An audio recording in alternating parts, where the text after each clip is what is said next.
resume, né, a um só dispositivo. Ela é uma Constituição que procura analisar, tá certo? Se debruçar sobre os mais diversos temas. Então, procuramos aqui fazer, tá certo? Essa análise mediante a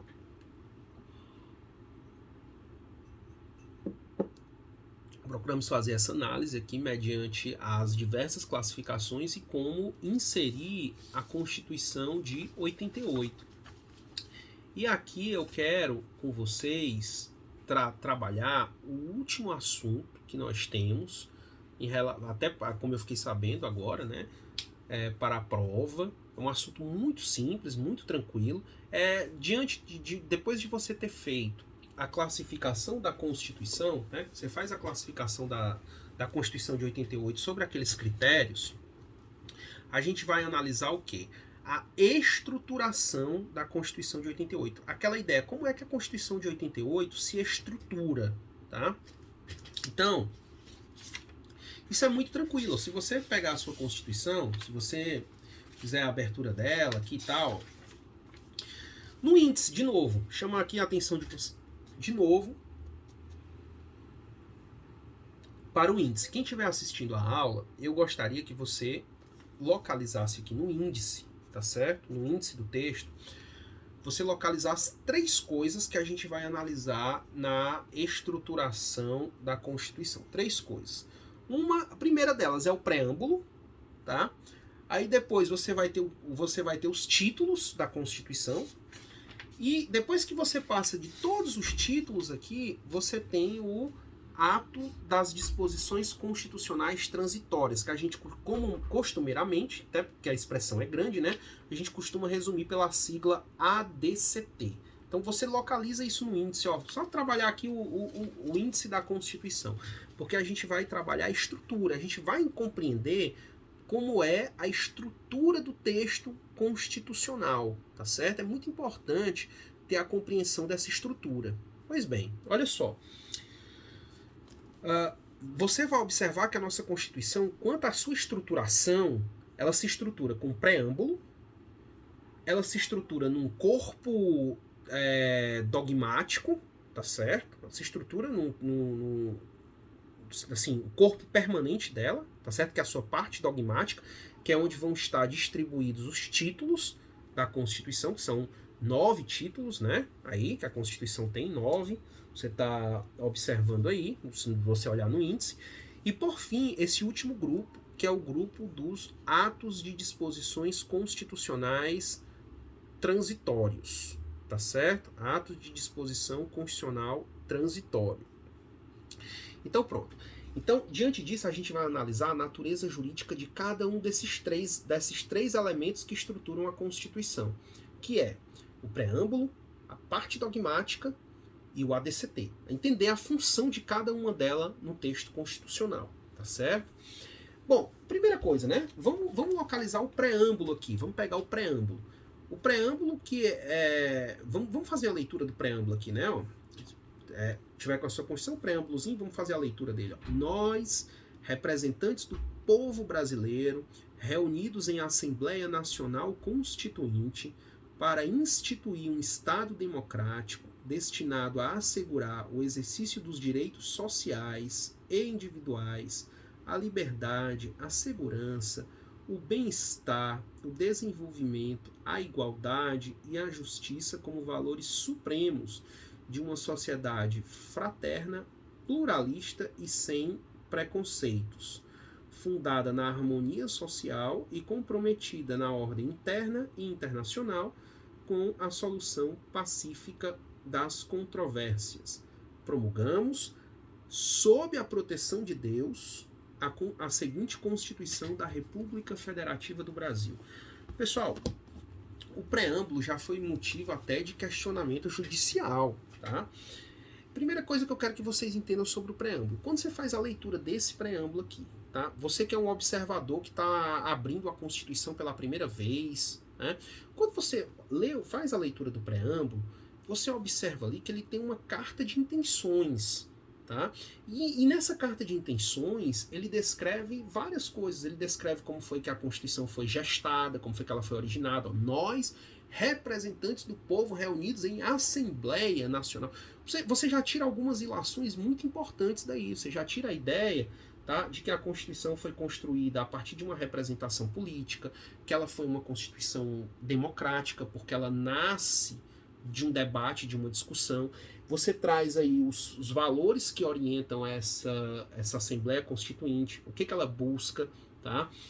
Como é que o país efetivamente se organiza, porque lá no final está dito, né, que ela fala que é uma Constituição da República Federativa do Brasil. Então, sem nem você olhar para o resto, você já sabe que o Brasil é uma república e que o Brasil é uma federação.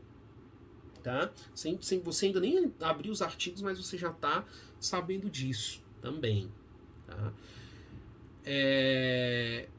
Pois bem, a primeira coisa que a gente tem que saber sobre o preâmbulo é o seguinte: o preâmbulo, ele é uma norma como as outras normas do texto constitucional, ou seja, o preâmbulo, ele se confunde com as demais normas, tá? Ele é norma constitucional ou ele é uma coisa à parte da Constituição? Outra pergunta: o preâmbulo, ele é obrigatório a presença?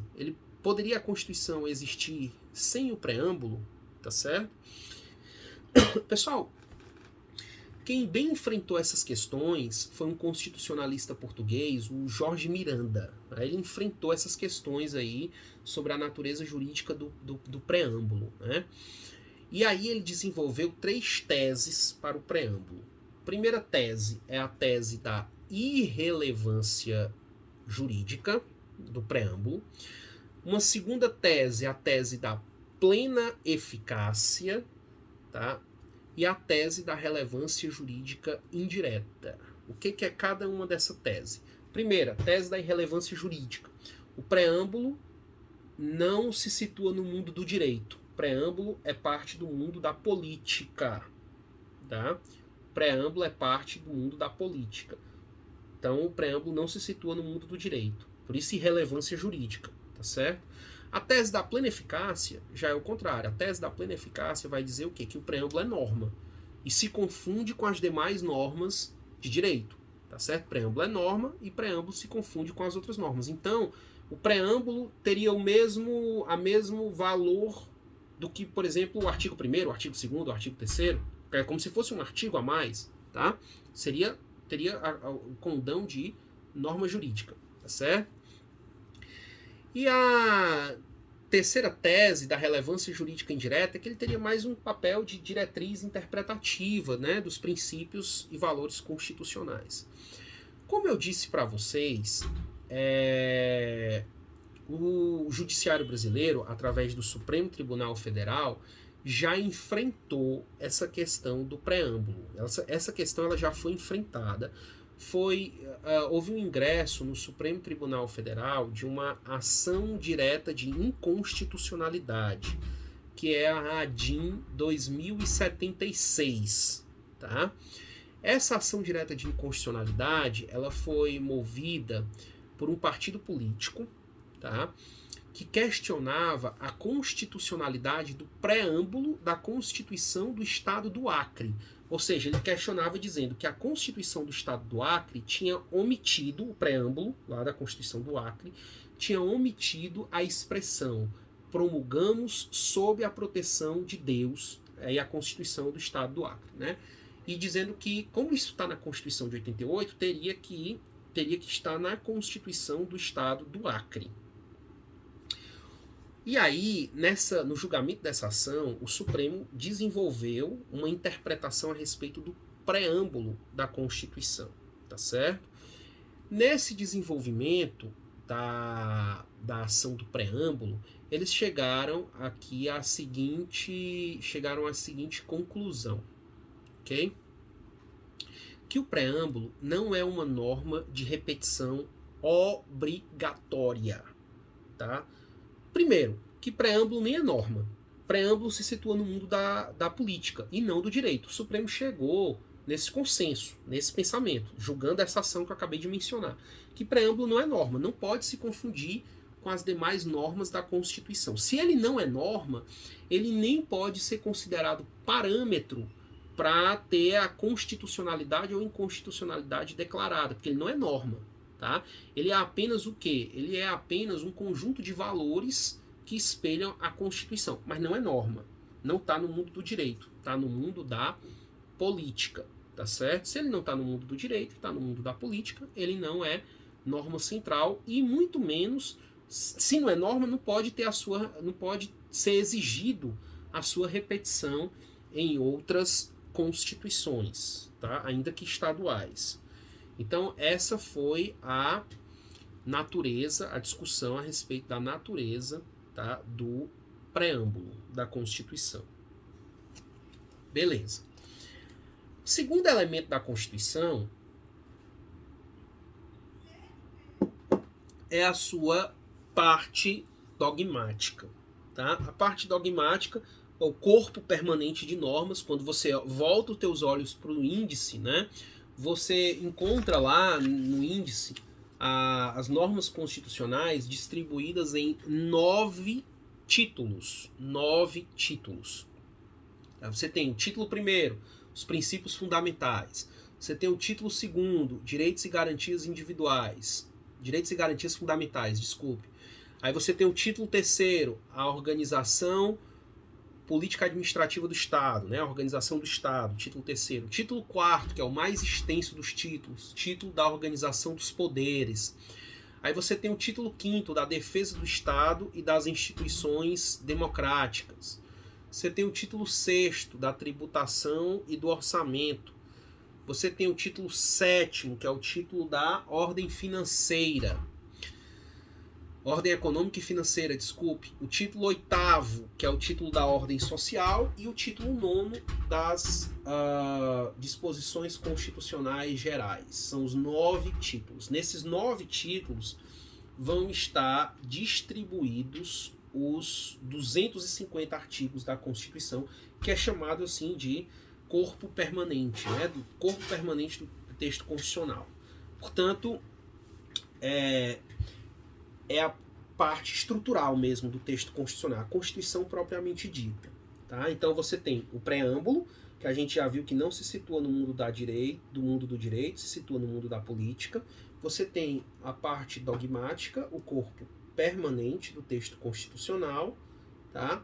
E você tem ali por fim, o ato de disposição constitucional transitório, tá?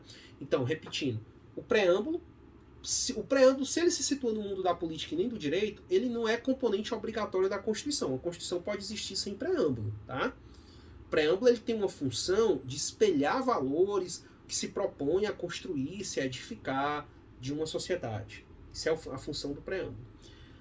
A outra é a função da parte dogmática, tá certo? Do corpo principal, que é onde efetivamente estão as normas constitucionais do texto constitucional, tá? Da organização do Estado, enfim. E você tem, por fim, um terceiro grupo, dentro da estruturação, preâmbulo, parte dogmática, e você tem o ato de disposição constitucional transitório, o ADCT. Tá? O que o ADCT implica? Qual é o significado desse ADCT? O que ele vem a ser? Né? É muito importante essa análise aqui, tá certo? Do ADCT. Pois bem, pessoal, os atos de disposição constitucional transitório, eu quero que vocês primeiro, para efeito de compreensão, observem o seguinte. Como o nome está dizendo, atos de disposição transitório, ele pode se relacionar muito com o regime anterior. E assim, a ideia seria o quê? Uma travessia, procurar uma ponte para esse novo regime. Tá? Quando você volta os olhos, dá uma olhada no retrovisor, né, olha para trás, a gente viu que a Constituição de 88 ela nasce, mas as constituições imediatamente anteriores, de 67 e 69, eram constituições o quê? Eram constituições autoritárias. O Brasil vinha de um regime autoritário. Então, o que se procurava? O que se buscava? Tá?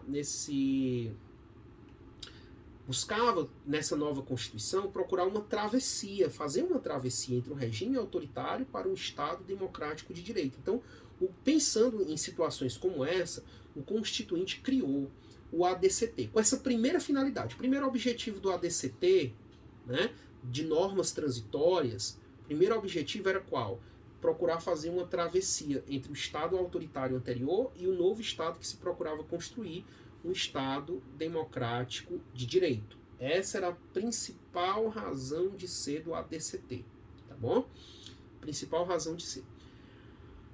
Aí, o Constituinte colocou normas no ADCT, se você der uma olhadinha lá, depois do artigo 250, começa os artigos do ADCT, começa a contar desde o primeiro, começa a contar artigo primeiro, não é 251, 250, não, é artigo primeiro, porque é um novo grupo de normas constitucionais, ou seja, grupos que se relacionam com a transição do regime anterior para o atual. E o Constituinte, quando elaborou a Constituição, pensou também em outra coisa. Além de procurar uma travessia do regime anterior para o atual, ele procurou reunir também um grupo de normas que, embora não se relacionasse com a transição, tivessem situações ou provocassem situações ali de natureza provisória, tá? Ou seja, situações meramente transitórias. Vou dar alguns exemplos. Foi previsto lá no ADCT, no artigo 3º do ADCT, uma revisão constitucional, ou seja, revisar a Constituição 5 anos após a sua promulgação. Óbvio, essa revisão ela era uma única vez, ela já inclusive aconteceu em 93, né? 5 anos dentro do prazo mínimo, 5 anos a Constituição foi revisada em 93. Então, o que acontece com esse artigo 3º do ADCT? Ele regulava uma situação que meramente transitória, tá? Então, depois que essa situação lá ocorreu, a norma ela se exauriu. A norma se exauriu. Então, não há mais que se falar em revisão, porque essa revisão já foi proposta. Outro exemplo, artigo 2º do ADCT fala que em 93 o povo seria consultado sobre a possibilidade da mudança de regime e sistema de governo. Foi o plebiscito de 93 para que o povo fosse às urnas para escolher se o Brasil voltava a ser uma monarquia, se o Brasil continuava a ser uma república, se o Brasil voltaria a ter um parlamentarismo como já teve no passado, ou se manteria também presidencialista. Então, essa é uma situação que também já ocorreu. Então a norma ali, ela se exauriu. E aí você pode olhar no ADCT várias outras situações, como por exemplo o desmembramento do estado do Goiás, que criou o estado do Tocantins, tá certo? Os territórios federais, que eram Amapá e Roraima, que foram transformados em estados, a ilha de Fernando de Noronha, que foi incorporada ao estado de Pernambuco. Então você tem, além o ADCT, ele tem essa função. Ele, além de trazer situações, regular situações entre a transição dos regimes, ele também traz outras situações de caráter meramente transitórios, tá certo?